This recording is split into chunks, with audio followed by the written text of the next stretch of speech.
नमस्कार, capital TV में आपका स्वागत है। मैं हूं आपके साथ सोनाली। सपा सरकार में भ्रष्टाचार किस कदर फल फूल रहा था उसका जीता जागता उदाहरण है घनाराम कंस्ट्रक्शन। ऐसा नहीं हो सकता कि बिना सरकार के राजी के छोटी सी कंस्ट्रक्शन कंपनी प्रदेश की बड़ी कंपनियों में शुमार हो गई। बुंदेलखंड की सबसे बड़ी कंपनी बन गई। सपा सरकार में मुलायम सिंह यादव, अखिलेश यादव, शिवपाल यादव, इन सब नामों के साथ घनाराम कंस्ट्रक्शन के घरेलू संबंध रहे हैं और इस कंपनी का समाजवादी पार्टी और उसके पूर्व विधायक से क्या कनेक्शन है, आइए सब कुछ बताते हैं आपको इस रिपोर्ट में।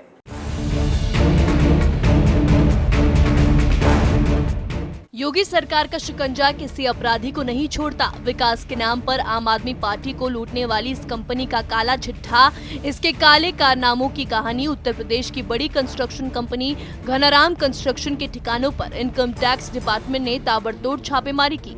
नोएडा, झांसी, लखनऊ समेत कई ठिकानों पर इनकम टैक्स की टीम पहुंची और कंपनी के दस्तावेज खंगाले गए। छापेमारी का मुख्य केंद्र घनाराम कंस्ट्रक्शन का झांसी स्थित वो ठिकाना था जहां से कंपनी संचालित हो रही थी। ऐसे में आपके मन में सवाल उठ रहा होगा कि घनाराम कंस्ट्रक्शन के ठिकानों पर क्यों छापे मारे गए।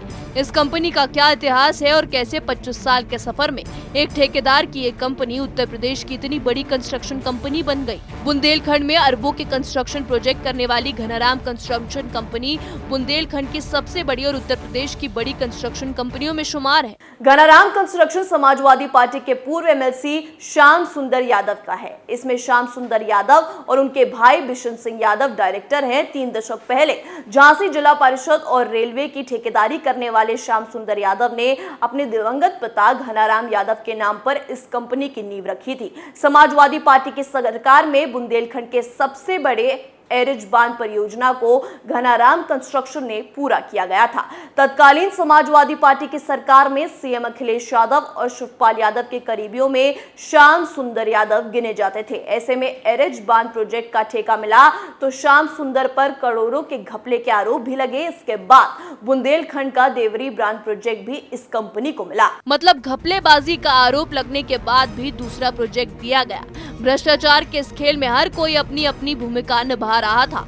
कोई फर्क नहीं पड़ता अगर घपले के आरोप लग गए। झांसी के प्रतिष्ठान सीता होटल के पास रेलवे की बेशकीमती जमीन को लीज पर लेकर घनाराम कंस्ट्रक्शन के मालिक और सपा के पूर्व विधायक दीप नारायण यादव बुंदेलखंड का सबसे बड़ा शॉपिंग मॉल बना रहे हैं।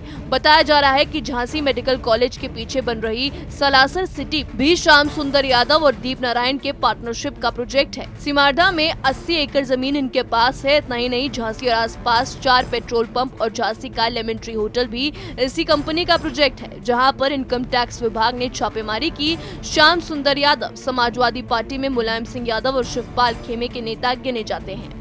कहा जाता है कि समाजवादी पार्टी की सरकार में उनकी खूब तरक्की हुई। बुंदेलखंड में आज भी बालू के सबसे बड़े कारोबारी के तौर पर घनाराम कंस्ट्रक्शन का ही नाम आता है। साल 2017 में बीजेपी की सरकार आई तो श्याम सुंदर यादव भी भाजपाई हो गए, लेकिन उन्हें कोई खास फायदा नहीं हुआ। ऐसे में वो फिर से समाजवादी पार्टी में लौट गए। 2019 का लोकसभा और 22 में एमएलसी चुनाव समाजवादी पार्टी के प्रत्याशी के तौर पर लड़ा, लेकिन दोनों ही चुनाव हार गए।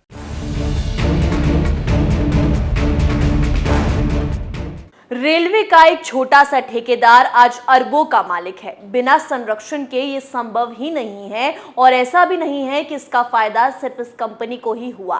25 साल में इतना बड़ा साम्राज्य कैसे बना और किस किस की सरपस्ती रही, वो सब जल्द ही सामने आ जाएगा।